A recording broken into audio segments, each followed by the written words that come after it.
행동하는 기독교, 어떻게 공적 신앙을 실천할 것인가? 두 번째 시간, 그리스도, 성령, 번영입니다. 이 우주적 왕이신 예수 그리스도는요, 이 개인적인 영역에서뿐만 아니라 공적 영역에서도 왕이십니다. 따라서 예수 그리스도를 믿고 따르고자 하는 이 기독교 신앙은 공적 신앙입니다. 이 성령 안에서 그리스도를 따르기라고 했는데요. 우선 예수 그리스도와 제자들의 관계를 살펴보고자 합니다. 먼저 예수 그리스도는 제자들에게 명령하시는 분이십니다. 명령자가 되시는 것이죠. 또한 예수 그리스도는 제자들에게 본을 보이시는 분이십니다. 본보기가 되시는 것이고요. 하지만 예수님과 제자의 관계는 이러한 일반적인 관계를 뛰어넘습니다. 즉, 제자들은 예수 그리스도를 보여주는 존재라는 것인데요. 우리 제자들은 그저 우리 밖에 계신 예수 그리스도께 순종하고 예수 그리스도를 본받는 것에 그치는 것이 아니라요. 우리 안에 거하시는 예수 그리스도를 구체적으로 드러내야 합니다. 이 제자들이 이웃에게 그리스도를 보여주는 방식과 관련하여 설명하자면요. 교회 및 모든 그리스도인들은 곧 그리스도가 계속 성령을 부어주시는 사람들이라는 것입니다. 그리스도는 성령을 통해 우리와 함께 하시고 우리 안에 거하시고요. 우리 또한 성령을 통해 그리스도 안에 거합니다. 이렇게 성령을 통한 사역은요, 그 범위가 포괄적입니다. 이 성령의 사역은 삶의 모든 부분과 영역을 포괄합니다. 성령님은 온 세상에서 일하시고요. 모든 영역을 포괄하는 이 그리스도인의 삶은 성령 안에서의 삶이기도 합니다. 이러한 성령 사역의 목적은요, 이 번영, 하나님 나라, 이 풍성한 삶으로 정리될 수 있습니다. 그리스도가 성령의 기름 부음을 받아 하나님 나라를 세우시는 목적은 인간과 온 창조 세계의 번영이었습니다.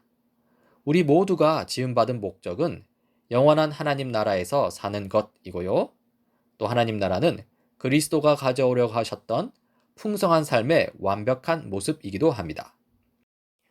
이렇게 성령 사역의 목적인 번영은요, 이 세 가지 측면을 가집니다.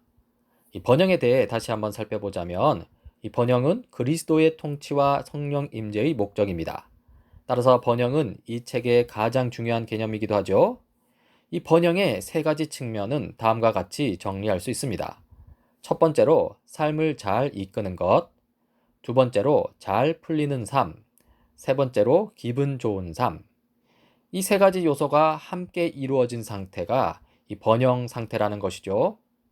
이러한 번영의 세 가지 측면은 이 좋은 삶에 관한 서구의 사상들과도 대충 들어맞습니다. 이 삶을 잘 이끄는 것은 임마누엘 칸트의 의무윤리와 비슷한 점이 있고요. 또 잘 풀리는 삶은 칼 막스의 혁명적 시각과 유사합니다. 또 기분 좋은 삶은 오늘날 대부분의 현대 대중문화의 강조점이기도 하죠. 이 세 가지 측면들, 이 세 가지 요소들을 하나씩 살펴보겠습니다. 먼저 첫 번째 요소, 삶을 잘 이끄는 것입니다. 이 삶을 잘 이끈다는 것은요, 어떤 상황에서도 하나님의 선물들을 잘 받아들이고 올바른 태도를 갖고 제대로 판단하고 올바로 행동하는 것입니다. 예수님은 이것을 사랑을 실천하는 삶이라고 말씀하셨는데요.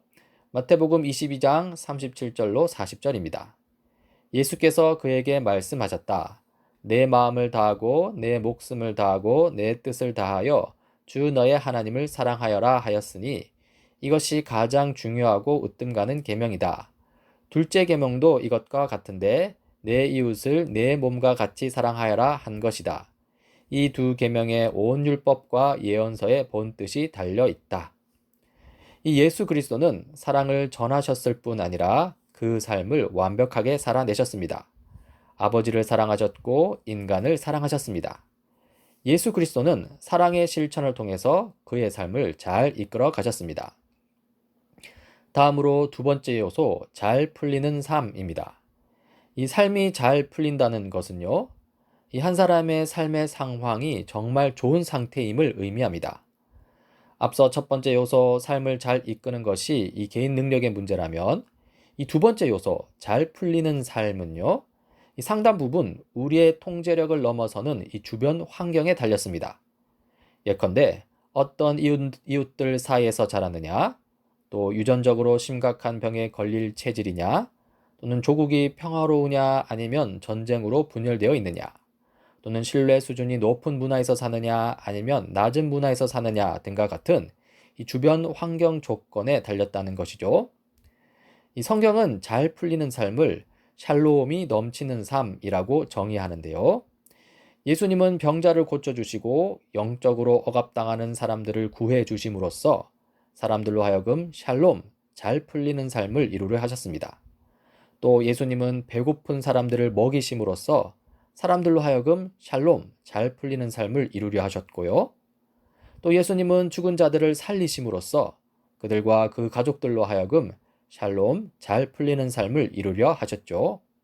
그리고 하나님 나라를 구하는 자들에게 음식, 옷, 거처, 안정 등과 같은 모든 것을 더해 주심으로써 그들로 하여금 샬롬, 잘 풀리는 삶을 이루려 하셨습니다. 여기서 샬롬은 평강, 평안, 화평 등으로 부를 수 있는데요. 이 건강, 행복감, 복, 공동체의 화합, 친척들과의 관계와 그들의 상황, 그리고 삶의 모든 영역이 질서와 조화를 이루기 위해 필요한 모든 것이 충족된 상태를 가리킵니다. 그렇다면 예수님의 삶은 어떠했을까요? 예수님은 자주 평안을 누리지 못하는 삶을 사셨습니다. 예수님은 중요한 면에서 삶이 잘 풀리지 않았는데요. 예수님은 머리 둘 곳이 없었고요. 핍박을 받으셨고 결국 잔인하게 죽임을 당하셨습니다. 그러나 이야기는 여기서 끝나지 않습니다. 다시 살아나신 예수 그리스도가 세상이 시작될 때부터 하나님과 함께 누리셨던 그 영광을 다시 회복하셨기 때문이죠. 마지막으로 세 번째 요소, 기분 좋은 삶입니다. 이 기분 좋은 삶은 이 정서적 행복감을 의미합니다. 인간이 진정으로 번영을 누리려면 이 객관적인 측면에서 잘 풀리는 삶을 사는 것으로만은 충분치 않습니다. 주관적인 측면에서 기분 좋은 삶, 이 정서적 행복감이 있어야 한다는 것인데요. 이 성경은 이 기분 좋은 삶을 기쁨을 누리는 삶이라고 부릅니다. 실로 기쁨은 그리스도의 삶과 사명 전체의 특징이었습니다. 예수 그리스도의 탄생은 온 백성에게 미칠 큰 기쁨의 좋은 소식이었고요. 예수님의 부활은 제자들에게 기쁨을 불러일으켰고요. 제자들은 하늘로 올려지신 예수님께 경배하고 그리고 큰 기쁨으로 예루살렘으로 돌아갔습니다. 그렇다면 예수님의 삶은 어떠했을까요? 예수님은 자주 기쁨을 누리지 못하는 삶을 사셨습니다. 유대인들의 핍박, 십자가 고난에 대한 고뇌, 십자가에서 죽으심 등이 예수님으로 하여금 기쁨을 누리지 못하게 했죠. 지금까지 번영을 구성하는 세 가지 요소를 살펴보았는데요. 이 중에서 가장 중요한 요소는 바로 삶을 잘 이끄는 것, 즉 사랑을 실천하는 삶입니다. 상황이 아주 절망적일 때도, 즉 평안이 없더라도, 또 아주 암울한 감정일 때도, 즉 기쁨이 없더라도 삶을 잘 이끄는 것은 아주 중요하고요. 실제로 예수님이 그러한 삶을 사셨습니다. 예수님은 평안과 기쁨이 없는 상황에서도 자기 백성을 위해 십자가에 죽으심으로써 이웃사랑을 실천하셨죠. 참으로 예수 그리스도를 기억해야 합니다. 예수 그리스도는 제자들의 배신, 임박한 체포, 다가오는 처형의 고뇌 가운데 평안도 기쁨도 누리지 못했습니다. 하지만 예수님은 십자가에 달리심으로써 하나님 나라 백성을 향한 사랑을 실천하셨습니다. 예수 그리스도는 삶을 잘 이끄심으로써 다른 사람들의 본이 되실 뿐 아니라 실제로 사람들을 그분의 풍성한 삶으로 이끌어 들이시고 그들이 번영하도록 힘을 주십니다. 그리고 예수 그리스도 부활 승천 이후 성령의 역사를 살펴볼 차례인데요.